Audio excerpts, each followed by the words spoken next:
Hello guys, welcome back to my channel. सबसे पहले मेरी तरफ से आप सबको राधे राधे। आज मैं अपने चैनल पर जो गीत लेकर आई हूँ, लड़की शादी गीत, बहुत ही दर्द भरा, बहुत ही इमोशनल भोजपुरी में। आप लोग लास्ट तक देखिएगा, बहुत ही अच्छा लगता है। अगर अच्छा लगेगा तो लाइक शेयर सब्सक्राइब जरूर कर दीजिएगा, और अगर नए होंगे तो बेल आइकन को प्रेस कर दीजिएगा ताकि मेरे नए नए वीडियो का नोटिफिकेशन आप लोग के पास तुरंत चला जाए।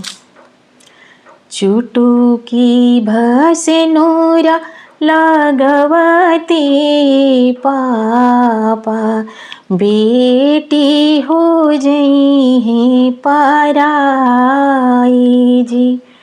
चुटुकी भसनोरा लागवते हो पापा, बेटी हो जई है पराई जी।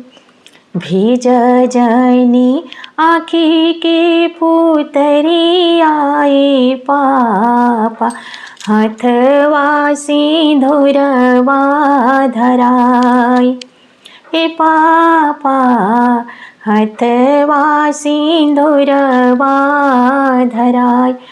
भेज जनी आँखी के पुतरी आए पापा, हथवा सिंदूरवा धराई। हे पापा, हथवा सिंदूरवा धराई। सिनुरा के गुण नाही जननी हे पापा, करतानी हमरा के अपना से दूर। सिंदूरा के गुण नाही जननी ये मामी, करतानी हमरा के अपना से दूर। कौन रे गलतिया कदिहनी पापा, काहिला इतना तुम बड़ा मजबूर। कौन रे गलतिया कदिहनी पापा, काहिला इतना तुम बड़ा मजबूर। सिनुरा के गुण नाही जननी पापा, करतानी हमरा के अपना से दूर। सिनुरा के गुण नाही जननी मामी, करतानी अपना से हमरा के दूर। हथवा धरवला तू हथवा में हमारी, दिहल पापा हो भर मारे। हथवा धरवला तू हथवा में हमरा, दिहल पापा हो भर मार।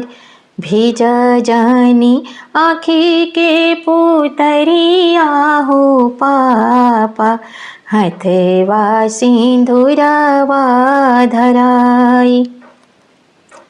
भेज जनी हाथ आँखी के पुतरिया हो पापा, हथवा सिंदूरवा धराई। तेजे के रहित काहे सटल करी जावा, तेजे के रहित काहे सटल करी जावा। दूसरा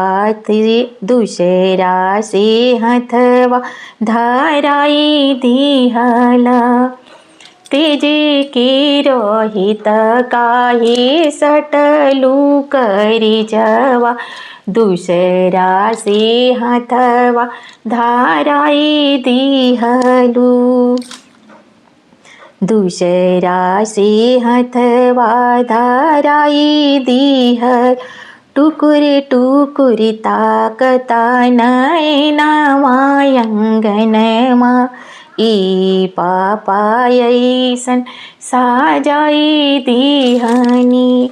टुकुर टुकुर ताकता नैनवा अंगनमा, ए भैया ऐसन सजाई दिहला। अगर मेरा ये गीत आप लोग को अच्छा लगा होगा तो कमेंट में ज़रूर बताइएगा और लाइक शेयर सब्सक्राइब ज़रूर कर दीजिएगा। फिर मिलती हूँ अगले वीडियो में, तब तक मेरी तरफ से राधे राधे।